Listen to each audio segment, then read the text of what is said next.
আসসালামু আলাইকুম প্রিয় দর্শক, আমার স্বাস্থ্য ভাইয়েরা মাছ মারতেছে, একটু দেখাই আপনাদের। চলুন।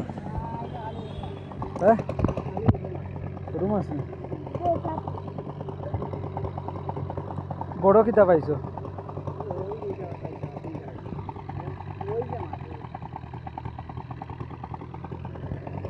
ভিডিও ন করি আর হ্যাঁ ভিডিও করি আর বাদে শাড়ি দিম।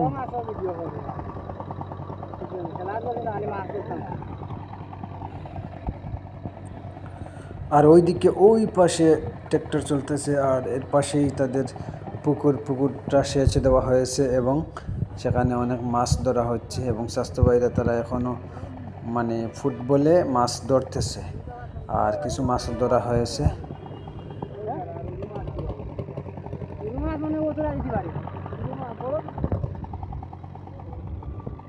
ওই দুইটা বড় নানি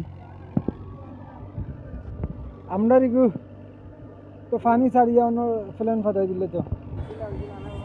আর ওই পাশে আমাদের নিজের পুকুরটাও ভাবছি তাদের সাথে সাথে আমরা আমাদের পুকুরটাও আমরা সেচে দিয়ে আমরা মাছগুলো ধরে নেব। না হলে আমাদের পুকুর থেকে এই পাশে মাছ আবার চলে আসবে। তারা যেহেতু তাদের মাছগুলা ধরে নিয়ে যাচ্ছে এবং আমরাও আমাদের মাছগুলো ধরতে চাইব।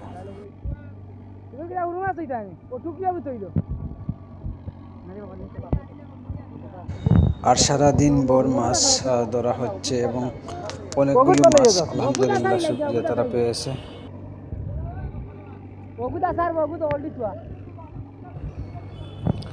আর এই পুকুরে অনেক কাদা থাকার কারণে বেশি ওই যে জিওল মাছ যেগুলো ওইগুলা পাওয়া গেছে।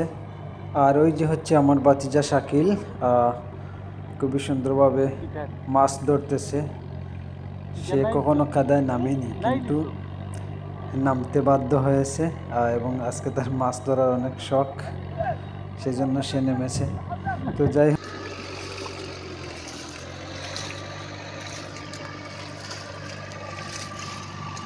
চাষা মাছ ব্যস্ত হয় নিবা ব্যস্ত হয়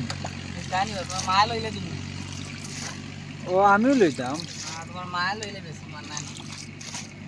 আচ্ছা নি।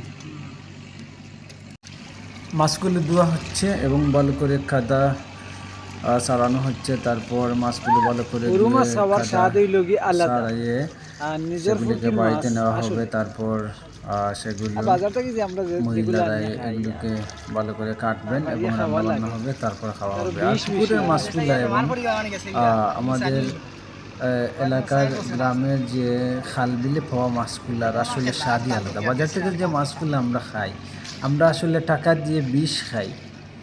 এই মাছগুলার আর এই মাছগুলা, বাজারের মাছ এবং এই মাছগুলোর মধ্যে অনেক পার্থক্য খাওয়া দাওয়ার বেলাতে। এবং বিশেষ করে বড় মাছের চাইতে আমার কাছে সবসময় ছোটো মাছই খুবই সুস্বাদু মনে হয়। এবং বেশিরভাগ